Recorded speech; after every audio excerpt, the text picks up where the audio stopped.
Bonjour. Bonjour. Aujourd'hui, nous recevons Anne-Yvonne Ledin. C'est moi. Je ne sais pas si ex, mais enfin, directrice de recherche du CIRAD. Oui, c'est mon métier, oui. Voilà. Ancienne députée, ancienne vice-présidente du conseil régional, et en tandem sur la deuxième circonscription de la Paillade. Non, pas la Paillade. Avec Philippe Sorel. Dans la circonscription, c'était la deuxième, il y a la Paillade. Mais la Paillade, aussi... c'est quand même le grand morceau. Il y avait le centre-ville, il y avait les Beaux-Arts, il y avait les Beaux-Arts et la Paillade. Les Beaux-Arts et la Paillade. Les Gueulongues, les Beaux-Arts, le centre-ville, il y avait la moitié de la ville de Montpellier. D'accord. Les Cévettes, il y avait la moitié de la ville de Montpellier. Bon. J'étais député de la moitié de la ville de Montpellier. D'accord. Dont la Paillade. Merci pour la précision. Voilà, c'est mon côté scientifique. Donc on commence par la présentation du 776 du numéro de la Glorieuse. Vous remarquerez que le prochain numéro, c'est le 777, numéro symbolique. Et que vous interviewerez qui? Alors, la semaine prochaine, c'est la surprise, oui. Alors, à la une, LREM, la galaxie Jupiter dans l'Hérault. C'est pas un beau titre, ça? Pas mal. Donc, on revient sur le jeu des 7 familles, parce qu'en fait, Jupiter dans l'Hérault, c'est compliqué. Il n'y a pas un homme et les personnes qui suivent. Il y a 7... c'est une galaxie où il y a 7 planètes. Donc, on explique un peu tout ça. Un dossier sur les liaisons dangereuses entre la SAM et Saint-Georges-d'Orc, une petite commune de l'ouest de Montpellier. Ensuite, politique et jeunisme. Bon, vous savez, cachez-moi ces vieux que je ne saurais voir. Vaste question. Et puis, on revient sur plein de petits articles, vous savez, des petites risées. Le carnaval Caraïbes. Ah, une belle réussite, hein? Belle réussite. Superbe. Les cigarettes à Gambetta en vente à la sauvette qui font couler beaucoup d'encre. L'insécurité, Dominique Mendez, Nicolas Bourriot, Anne Brissot, Alex Larue et le nouveau rédacteur en chef de Midi Libre. Rédacteur en chef adjoint. Voilà, donc comment allez-vous, Anne-Yvonne Ledin? Je vais bien. Mais encore. Mais voilà, c'est tout simple. Et je me fais assez bien à cette nouvelle période de ma vie. Oui. Et je m'aperçois que j'avais beaucoup de choses à absorber, plutôt que le rythme qui était un peu effréné à l'Assemblée nationale. Moi, je me suis occupée de beaucoup de choses. Hein. Donc, j'étais très active, j'étais très présente dans la circonscription. Et j'ai fait le travail, j'ai fait mon travail, j'ai fait le travail pendant 5 ans. Et c'est beaucoup de bonheur à travailler, à rencontrer des gens, à avoir des idées, à les défendre. Beaucoup d'agacement sur les fragilités et les résistances de la société politique française. C'est quoi les fragilités de la société française? Par exemple, nous, dans notre groupe, on a quand même eu les frondeurs qui nous ont pourri la vie pendant 4 ans, quand même, pendant 5 ans, pour aboutir à quelque chose qui n'est quand même pas, à mon sens, une bonne nouvelle. Mais c'était vraiment difficile et dur et pénible et un peu triste, quoi. Donc, même si on travaillait beaucoup, il y avait quand même ça, toujours... Des frondeurs, il y en a dans tous les partis. Non, mais ils étaient quand même sur tous les plateaux télé, ils étaient quand même hyper agressifs, ils étaient quand même une posture, la vraie gauche chez nous, et vous êtes une... Voilà, ça vous a un peu miné, ça? Oui, ça ne nous a pas empêché de travailler, et moi, ça ne m'a pas empêché de travailler. Ceci étant dit, après, il y a eu tout ce que tout le monde sait, Emmanuel Macron a pris une décision qui a surpris tout le monde quand même, hein, de quitter le gouvernement dont il était ministre de l'économie, ce qui est un poste énorme, et il est parti, la fleur au fusil. Tout le monde s'est un peu moqué de lui quand même au départ, et moi je me suis dit, si François Hollande n'y va pas, ça va le faire. Et puis ça l'a fait parce ce type est courageux, quoi. Donc, et puis il incarnait un nouveau monde. Une nouvelle génération, une nouvelle époque. Et d'ailleurs, il n'y a pas que les Français. On le voit bien avec l'Allemagne, avec Mme Merkel, on le voit bien avec les États-Unis, qui sont quand même un pays compliqué actuellement. Hein. Donc voilà, on a un président de la République, on a un gouvernement, droite et gauche. Mais qu'est-ce qui fait qu'à un certain moment, vous qui étiez un peu progressiste, mais quand même Macron compatible, on aurait pu dire, qu'est-ce qui fait que, contrairement à Vignal, vous n'avez pas réussi à changer d'âne en marche, entre guillemets? Vous allez me dire. Mais parce que on avait un accord avec Philippe Sorel, un accord que le Parti socialiste local n'avait pas désavoué, en tout cas pas clairement, et quand ils l'ont désavoué, ils m'ont mis en difficulté, et puis ils ont mis quelqu'un contre moi, puis c'est la vie, quoi. Et puis après, du côté de Philippe Sorel, il y a eu une complexité, puisque finalement, il a changé d'option, parce qu'il y a eu cette difficulté au sein d'En Marche, comme dans tout mouvement politique, il y a des personnalités et des... On va y revenir. Voilà. Mais Donc, la question que tout Montpellier se pose, est-ce que vous en avez fini avec la politique ou est-ce que vous revenez en politique? Ah, mais moi j'ai toujours dit que je ne jurerais pas la main sur le cœur, que je n'en ferai pas, que je n'en ferai plus. J'ai toujours dit que je ne le dirais pas. Ça ne veut pas dire que j'en ferai. Mais tous les gens qui ont dit je n'en ferai pas, on les a retrouvés en politique 3 ans après. Donc moi je ne dis pas ça parce que je n'en sais rien. Ça dépendra des gens, ça dépendra du moment, ça dépendra si je me sens pertinente et utile. Voilà, et puis si j'en ai envie. Maintenant je regarde les choses se faire sur la ville, sur l'agglomération, sur la métropole, dans la grande région. Je pense qu'il faut que Montpellier se défende. Voilà. Bien. Est-ce que certaines personnes se sont éloignées de vous depuis que vous n'êtes plus député? Ben oui, c'est la vie, ça. La vie politique. C'est le vide ou c'est la vie? C'est la vie. Ah, je croyais que vous alliez me dire que c'était le Je crois que vide. c'est la vie. Maintenant, j'ai reçu un certain nombre de cartes postales, des cartes de vœux pour Noël et le Nouvel An qui m'ont bien fait plaisir, mais entre les 5 ou 600 que je recevais avant... C'est tombé à combien? Une petite cinquantaine, ce qui est pas mal. 10%. Ouais. Ce qui est pas mal. Ce qui est déjà ça. J'ai été surprise. Entre les messages par mail, les SMS, les appels et les courriers, j'en ai eu une bonne cinquantaine. C'est agréable. Lequel de vos mandats vous manque-t-il le plus? Député, région, adjointe à Montpellier, chef de l'opposition à Castelnau, j'en oublie peut-être. Aucun. Moi, j'ai eu la chance finalement de connaître tous les systèmes. Avec Georges Frêche, il m'avait mis à l'économie, à l'agglomération. Et ensuite, il m'avait dit, il faut que tu connaisses la réalité du terrain, où j'étais maire adjoint sur Près d'Arène, qui est un quartier que je connais bien. Et puis, il faut vraiment s'occuper des bordures de trottoirs. Et des feux rouges, des traversées de rue. Hein. Et j'ai fait des choses.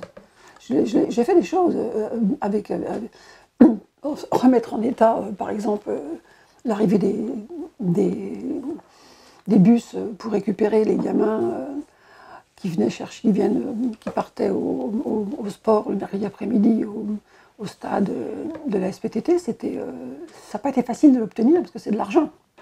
Et faire en sorte qu'il y ait un feu rouge sur la voie rapide pour que les gamins qui allaient au collège traversent pas au petit bonheur la chance sur la voie rapide, ce qui était le cas avant. Vous voyez, donc les élus, ça sert aussi à ça, à faire des choses très concrètes que l'administration, qui est prise très normalement dans une rhétorique et une planification de choses importantes et qui rapotasse un peu dans les coins, les élus, on sert aussi à ça. Donc je n'ai eu que du plaisir à être dans l'opposition à Castelnau, à être dans la majorité à Montpellier, à la ville, à l'agglomération et à la région, à avoir en charge avec Georges Frêche un gros portefeuille, quand même, le développement économique, les entreprises, la recherche, l'enseignement supérieur, l'innovation, les fonds européens. Voilà, que du bonheur. Considérez-vous que vous avez bien profité de la politique? Profiter, non. Je travaillais. Vous avez donné votre réserve parlementaire à des associations au petit bar? Partout, non, pas spécialement au petit bar, aussi au petit bar. Est-ce que vous avez eu un retour sur investissement? Non, mais c'est pas grave. Ça n'a aucune importance et c'est pas le sujet. Vendredi dernier, il y a 3 jours, je suis allée à leur invitation inaugurer une salle particulière pour accompagner les autistes dans leur éducation et rééducation. Leur entrée, faciliter leur entrée dans le contact avec l'autre et avec eux-mêmes. Eh bien, j'avais mis de la réserve parlementaire en 2016, j'avais mis 10 000 euros. L'équipement coûte 20 000. Ils m'ont dit, ils ont mis 1 an et demi avant de trouver le complément de financement pour le faire. On l'a inauguré hier. Ça ne m'a rien rapporté politiquement. Je l'ai fait.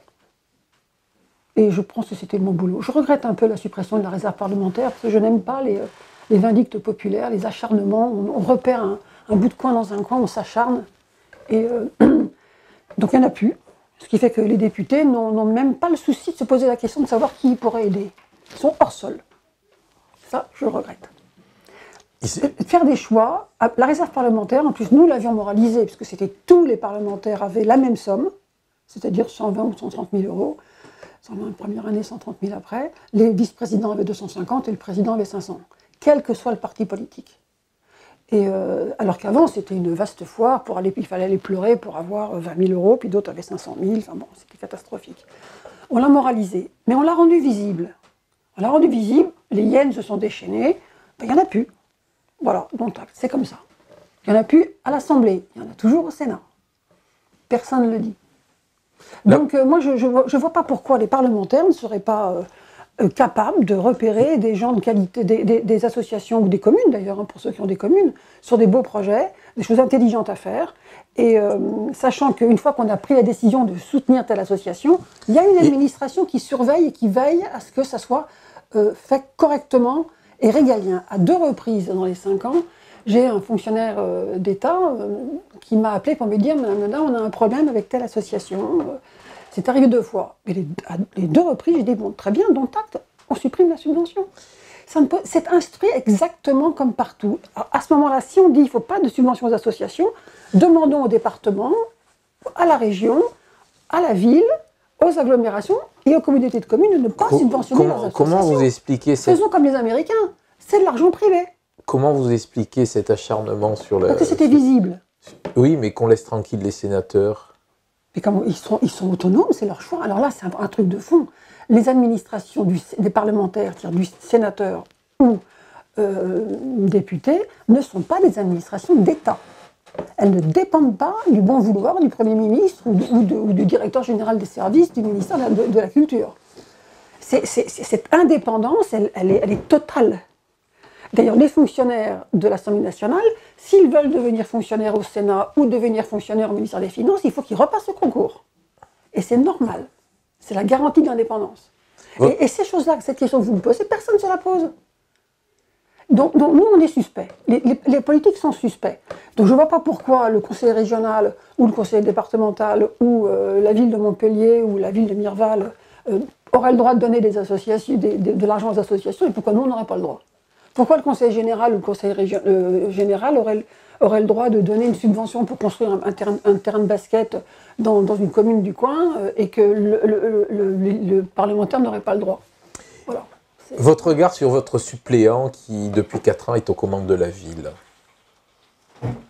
Il a fait un bon recrutement récemment pour le musée d'art moderne. Il a pris le patron du musée de Tokyo, qui est un homme intelligent. Il a fait il y a oui, mais je suis contente. D'accord. J'étais un peu inquiète pour ce musée d'art moderne. C'est un gros pari quand même. J'ai toujours dit que j'aurais souhaité qu'on continue le musée de la France et de l'Algérie, parce que je pense que ça manque en France. Et la blessure étant qu'elle est plus ouverte, mais elle cicatrise pas bien. Et que c'était bien pour Montpellier de le faire. Bon, il a pris sa décision. Il le transforme dans un musée d'art contemporain, moderne, actuel, et je trouve que le choix du directeur du musée de Tokyo, c'est une bonne décision. Même si je regrette, et je le redis, la suppression du musée de la France et de l'Algérie. Et j'attends toujours la décision sur la ligne de tramway. Et le reste C'est pas facile, c'est son premier mandat. Je me souviens de Frêche dans son premier mandat, j'étais pas en politique à l'époque.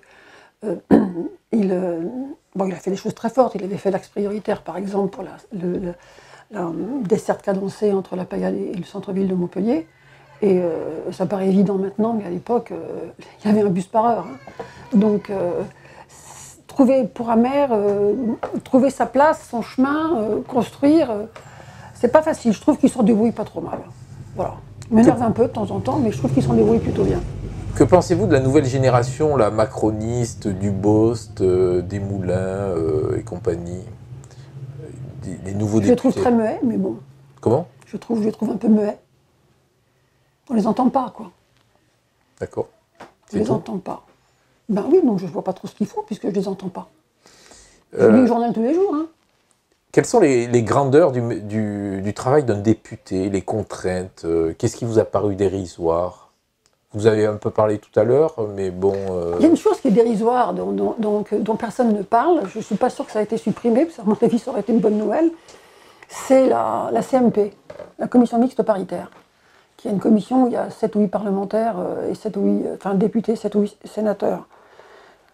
enfin même pas, c'est moins, c'est 4 et 4, enfin, c'est très peu de gens qui se réunissent sur un texte donné et qui se mettent d'accord article par article.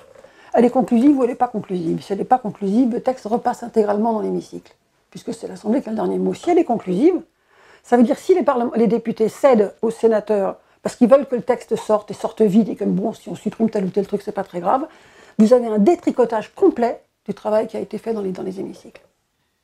Et ça, c'est terrible, je trouve. Et ça, personne n'en parle. Quel est votre rapport avec les hommes?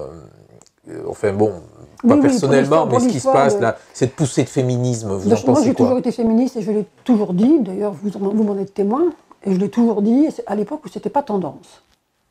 Hein, donc, ça paraissait être un vieux mot de vieille ringarde et de vieille... Est-ce que ça va pas un peu loin, là, aujourd'hui? Je ne pense pas. Je ne pense pas. Je pense qu'à force de considérer finalement que si on était tous courtois, et si tout allait bien, eh bien tout irait bien. Sauf que non, tout va pas bien.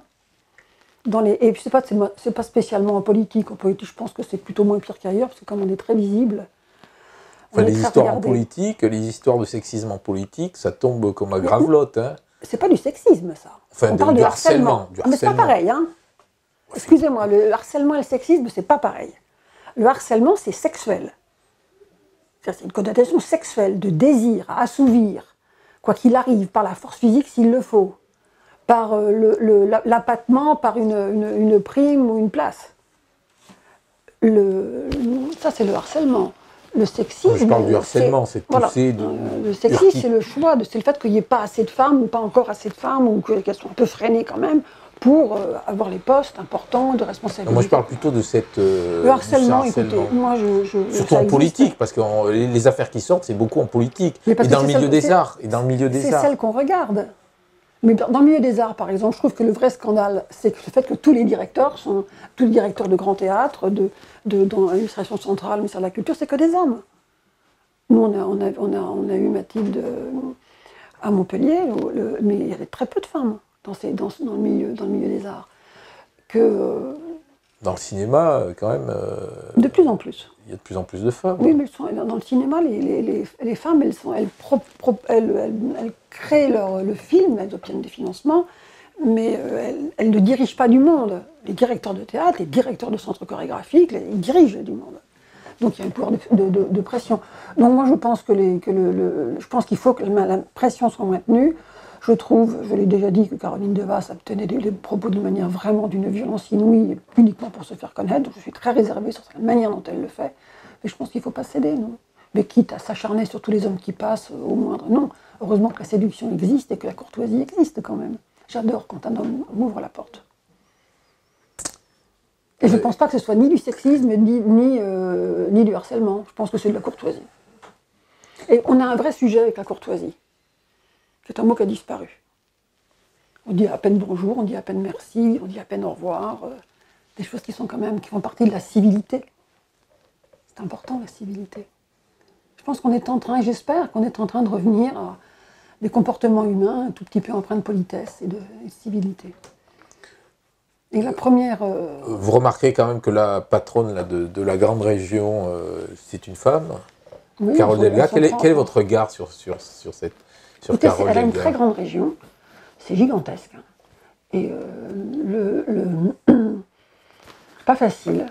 En plus, c'est gigantesque, et puis il y a une région maritime, il y a une grande partie du territoire qui est montagnard, et pas seulement les Pyrénées, hein, il y a le Massif central. Donc, elle a deux plaines, elle a Toulouse, voilà, elle a deux métropoles.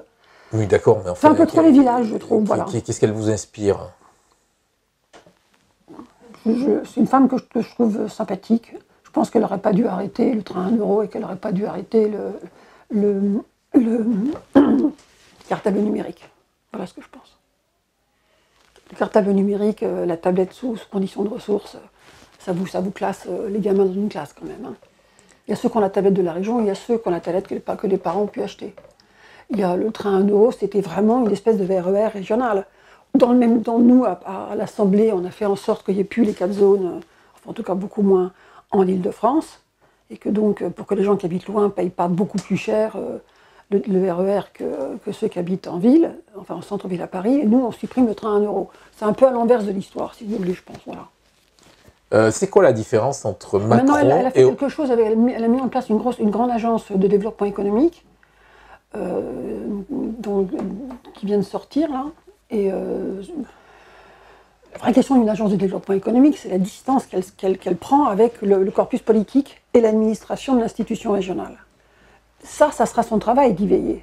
Et elle a deux pieds, elle a un pied à Toulouse et un pied à Montpellier. Bon, on verra ce que ça donne, mais c'est regroupement de tout ce qui tourne autour de l'économie, c'est-à-dire c'était Sud de France, c'était Transfert LR, c'était Syner Sud, c'était toutes ces choses que nous avions mis en place. J'espère. La région, c'est 6 millions d'habitants quand même, hein, donc il faut servir 6 millions d'habitants et toutes les entreprises. Vous ne trouvez pas que Montpellier est un peu déshabillé, là? Dernièrement, on parle de la cour d'appel qui devrait... On en parle, on verra si ça se fera se battre. Hein. Oui, mais pour l'instant, il y a une cour d'appel à Nîmes aussi, hein, et une à Montpellier. Donc la carte judiciaire, elle est quand même compliquée. Mais grosso modo, la carte judiciaire, notamment des cours d'appel, elle est fondée sur l'ancien régime. Elle n'est pas du tout correspondante à la carte des tribunaux d'instance. La cour d'appel de Montpellier, elle touche l'Aveyron quand même. Hein. Enfin, à l'époque, elle n'était pas dans la région. Donc, oui, là, je pense qu'il faudra se bouger très fort. Hein. Je pense que j'irai manifester si jamais il la déplace à Toulouse. Parce que ça met trop de distance quand même entre le justiciable et la justice. C'est loin, Toulouse. Pour Montpellier, c'est à 250 km quand même. Et pour Nîmes, encore plus. Donc, il ne faut pas l'oublier, ça. Hein.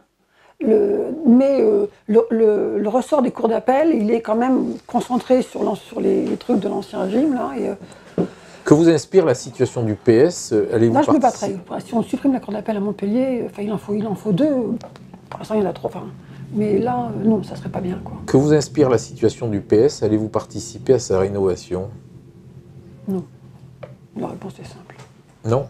Non. Bon, ben, très bien. Donc, on va terminer par la question chapeau. Donc, si vous voulez prendre une. Vous m'avez posé la question, ça m'a donné l'occasion de prendre la décision que je n'avais pas encore prise. Ben, je suis très content, je suis très content. Est-ce que je vais aller. Est-ce que j'irai voter ou pas? Non. Voilà. Non, le PS, c'est une affaire c'est une page qui est tournée. Je trouve pathétique le fait qu'ils aient vendu Solferino. Alors, il y a des arguments à la noix, du genre ça coûtait cher, on n'avait pas l'argent, on n'avait plus de militants. Mais enfin, on est passé par là, à l'époque où de deuxième mandat de Chirac et du mandat de M. Sarkozy, il y a eu, à l'époque de Sarkozy, il y avait 33 ou 34 députés socialistes à l'Assemblée nationale. C'est-à-dire exactement le même nombre qu'aujourd'hui. Seriez-vous attaché aux vieilles pierres? Pas une question de vieille pierre, c'est que c'était un siège, il existait, il avait une valeur, oui, non, on peut changer de siège. Ah oui, pour aller où? Pour aller dans un truc un peu plus modeste. Qu'est-ce qu'ils feront de l'argent? C'est très chic, Solferino. Pour l'instant, ils n'ont jamais dit ce qu'ils feraient de l'argent. 52 millions d'euros quand même. Pour acheter un siège, admettons que ça coûte la moitié, ils vont faire quoi du reste? Mais je ne sais pas, ils vont payer des dettes. S'ils vendent les bijoux de famille, c'est qu'ils sont endettés. Pas du tout. Pas du tout. Bon, je trouve ça pathétique. Allons-y pour la question chapeau, Madame Ledin.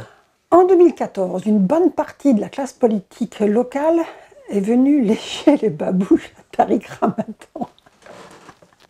Domergue, Francis, Tinès, sauf vous. C'est vrai. Vous avez raison. Oui, non, mais lisez la question. Vous continuez le combat contre l'islam? Mais bien sûr. Sur ma page Facebook, et sur ma page Facebook, je l'ai consacré à la question féminine. Mais sur Facebook, oui, je dis ce que je pense, et c'est toujours la même chose. Je suis profondément hostile à l'islam politique. L'islam politique est un islam intégriste. Islam politique signifie islam intégriste. L'islam intégriste enferme les esprits et enferme les femmes en particulier. Donc, Tariq Ramadan et son frère, qui est venu à Montpellier régulièrement, ne cessent de le dire, en parlant de pudeur ou de comment ça s'appelle là, de bienséance, de choses assez épouvantables. Donc, qu'un certain nombre de femmes éduquées, ayant fait des études, bien nées ou moins, portent ce voile, je veux bien, mais en France, elles peuvent l'enlever. Mais beaucoup de femmes qui vivent dans ce qu'on appelle les quartiers ne l'enlèvent pas, et certaines même le mettent, parce qu'elles n'ont pas le choix, parce qu'il y a une pression sociale autour qui fait qu'elles n'ont pas le choix. Et quand à gauche, on me dit mais chaque individu est libre de son choix, je dis n'oubliez pas, puisque vous êtes de gauche, de savoir qu'il y a quand même des déterminants sociaux et sociologiques, et qui ne sont pas anodins. Et que l'islam politique est un islam qui est dangereux, parce que c'est un islam qui fait la guerre aux femmes, et qui fait la guerre à ceux qui ne sont pas d'accord avec lui, et qui actuellement fait la guerre dans le monde. Donc oui, je combats l'islam, mais je n'interdirai jamais à une dame que je croise dans les rues en France, ou ailleurs dans le monde, de porter un voile. On ne peut pas en faire une interdiction. Quant à dire qu'on doit trouver ça formidable, et qu'il y a un islam heureux et un islam malheureux, et que l'islam malheureux serait l'islam des laïcs, non. Voilà, il n'y a pas de laïcité heureuse, il y a la laïcité, point. Très bien, je vous remercie Madame Le Dain. C'est moi qui vous remercie.